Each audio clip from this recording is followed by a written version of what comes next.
Ben yalnız doğuldum. Bu bir duygu değildi, başlangıç idi. Teklikle büyüdüm, tenhalıkla formalaştım. Bu romantik bir hikaye olmadı, bu rüyalığıydı. Sessizlik benim dostum değildi.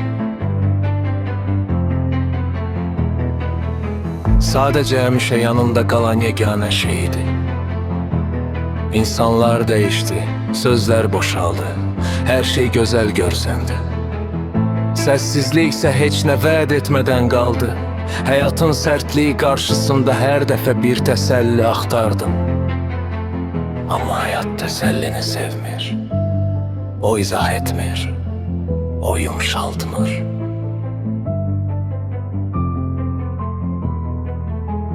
Sadece hakikati götürüp üzüne çırpır ve susur. Zamanla anladım. İnsan tek kalanda yok, hakikati derk edende değişir. Etrafın dolu olabilir ama iç boşdursan. Heç ne seni xilas etmir. Benim en büyük hakikatim yalnızlık olmadı.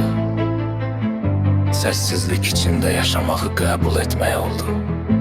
Çünkü bu dünyada hamı danışır, ama az adam anlayır.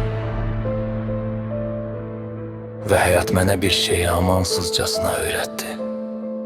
Hakikat değişmir.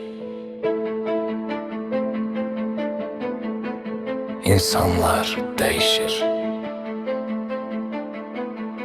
Sözler değişir.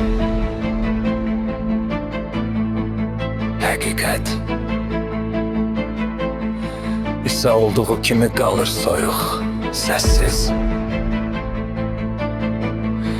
ve hiç kəsi vecinə almadan.